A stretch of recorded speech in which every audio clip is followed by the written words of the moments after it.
No one who has been emasculated by crushing or cutting may enter the assembly of the Lord. No one born of a forbidden marriage nor any of his descendants may enter the assembly of the Lord, even down to the 10th generation. No Ammonite or Moabite or any of his descendants may enter the assembly of the Lord, even down to the 10th generation. For they did not come to meet you with bread and water on your way when you came out of Egypt.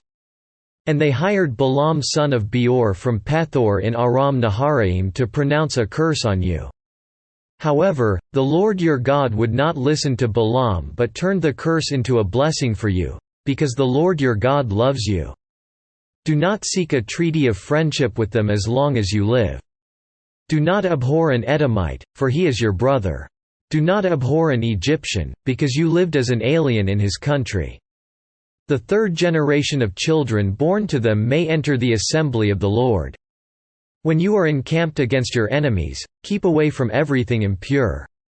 If one of your men is unclean because of a nocturnal emission, he is to go outside the camp and stay there. But as evening approaches he is to wash himself, and at sunset he may return to the camp. Designate a place outside the camp where you can go to relieve yourself. As part of your equipment have something to dig with, and when you relieve yourself, dig a hole and cover up your excrement.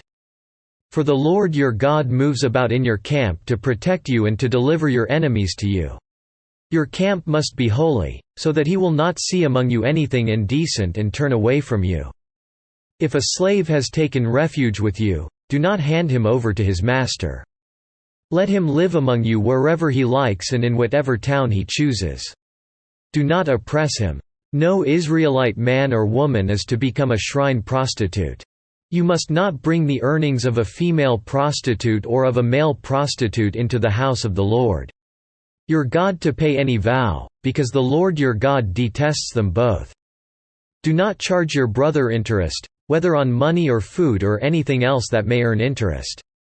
You may charge a foreigner interest, but not a brother Israelite, so that the Lord your God may bless you in everything you put your hand to in the land you are entering to possess.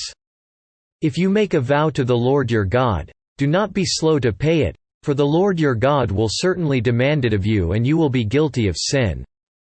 But if you refrain from making a vow, you will not be guilty.